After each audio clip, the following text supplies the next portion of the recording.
उत्तर प्रदेश के सियासी रण में आज पश्चिमी उत्तर प्रदेश चुनाव प्रचार का एक तरह से गढ़ फोकस बना हुआ है भारतीय जनता पार्टी के लिए। ये सीधी तस्वीरें आ रही हैं कैराना से, जहां पर गृह मंत्री Amit Shah door to door campaign आज कर रहे हैं। लगातार आज डोर टू डोर कैंपेन के दौरान गृह मंत्री का फोकस रहा उन लोगों पर, ध्यान रहा केंद्रित उन लोगों पर जो पिछले कुछ समय से गरमाया हुआ पलायन का मुद्दा उसका केंद्र थे। कुछ लोगों को छोड़ के जाना पड़ा था, अपना घर, अपना व्यवसाय, अब वो लोग वापस आ गए हैं। तो जब मीडिया से बात की गृह मंत्री अमित शाह ने, तो उन्होंने कहा कि भारतीय जनता पार्टी की सरकार ने इन्हें आत्मविश्वास दिया वापस आने का। अब एक परिवार से इस वक्त मिल रहे हैं गृह मंत्री अमित शाह और लोगों से ये भी कहा कि कोरोना के चलते अगर भारतीय जनता पार्टी के कार्यकर्ता आप तक ना पहुंच पाए तो आप याद रखिएगा, योगी और मोदी की डबल इंजन की सरकार ने जो कुछ किया है आपके लिए पिछले 5 साल में। लेकिन इस वक्त ये तस्वीरें बहुत महत्वपूर्ण हैं।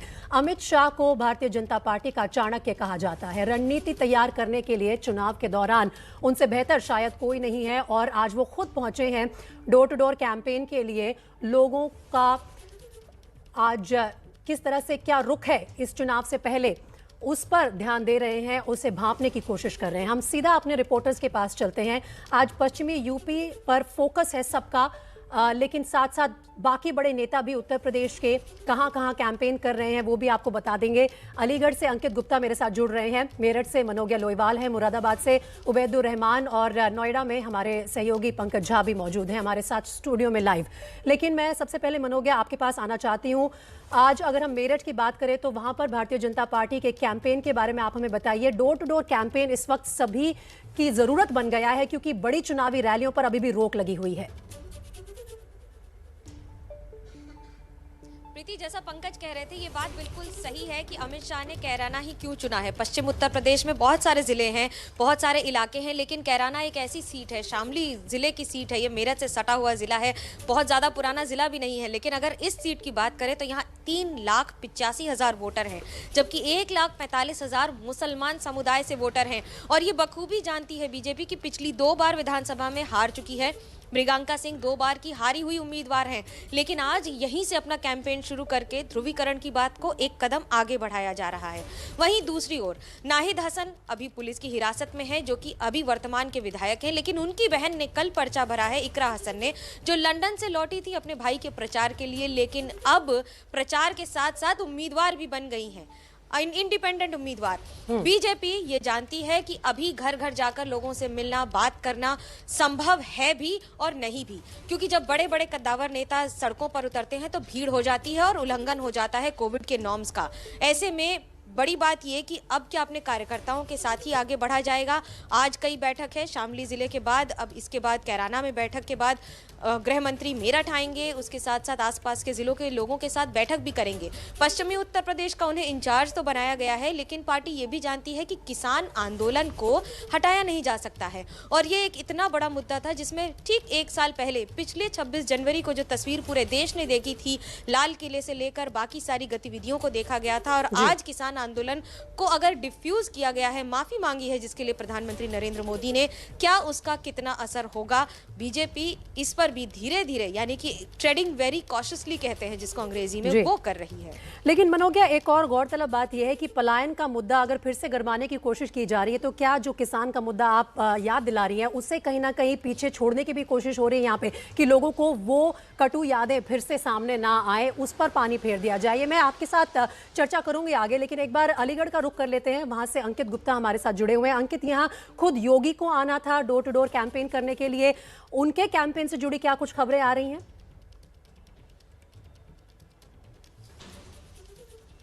देखिए, अगर मैं यहाँ अलीगढ़ की बात करता हूँ तो उत्तर प्रदेश के मुख्यमंत्री योगी आदित्यनाथ के आज यहाँ कुल 3 कार्यक्रम थे। पहला, उनको एक अस्पताल में निरीक्षण के लिए जाना था, जहाँ वो गए। उसके बाद में उनको जो है डोर टू डोर कैंपेन करना था, जो उन्होंने नहीं किया। और उसके बाद में जो तीसरा कार्यक्रम था वो इस हॉल में था जहाँ पर मैं मौजूद हूँ, प्रभावी मतदाता संवाद कार्यक्रम।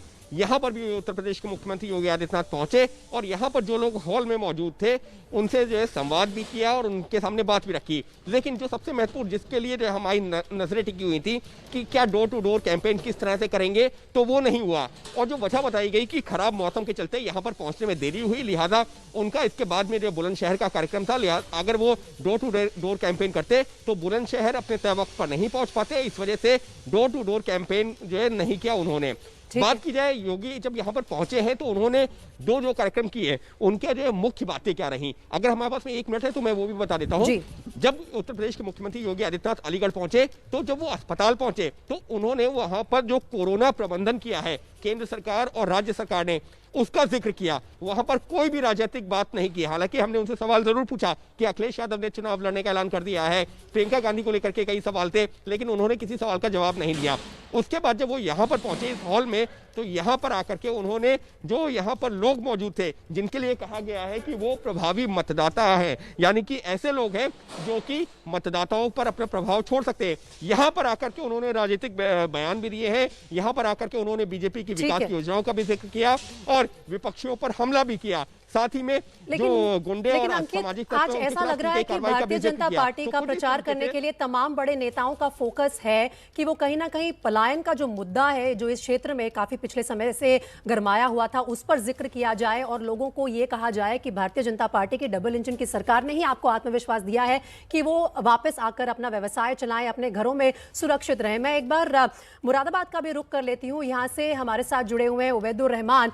वहां बताइए किस तरह का कैंपेन चल रहा है आज, क्योंकि ऐसा लगता है कहीं ना कहीं ध्यान अपना केंद्रित कर रखा है इन सभी जिलों पर भारतीय जनता पार्टी ने, क्या खबर है?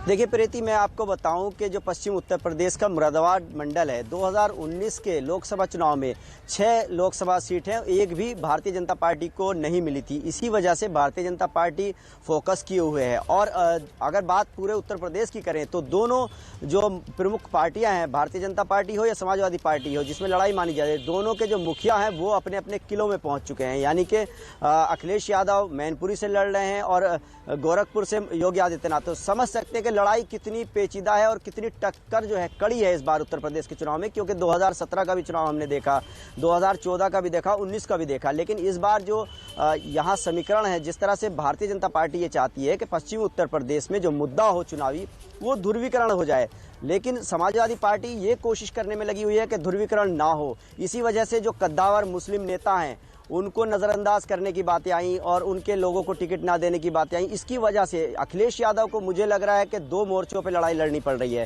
एक तो भारतीय जनता पार्टी के बड़े बड़े चेहरों से उनको लड़ाई लड़नी है, अकेले नेता हैं। दूसरा जो उनके पुराने साथी थे जो मुलायम सिंह यादव के साथ के थे, चाहे आजम खान हो, डॉक्टर शफीकुर रहमान बर्क हो, इतने बड़े कद्दावर नेता जो इस इलाके के हैं, उनके लोगों को टिकट का मसला है। जैसे कल ही डॉक्टर शफीकुर रहमान बर्क चाहते थे संभल विधानसभा से उनके पोते जियाउर रहमान को टिकट दिया जाए, लेकिन अखिलेश यादव ने उनको मुरादाबाद की कुंदर की विधानसभा सीट से टिकट दिया है, जहां से हाजी रिजवान 3 बार के विधायक थे। वो चाहते थे कि मैं चुनाव लड़ूं, ऐसे में वो बागी हो चले हैं, वो बगावत करेंगे। तो अखिलेश यादव को एक तो अपने जो पुराने साथी थे उनकी नाराजगी से झेलना है, कैसे उबरना है, कैसे नाराज मुस्लिम नेताओं को मनाना है। जैसे इमरान मसूद नाराज हो गए थे, उनको मनाया।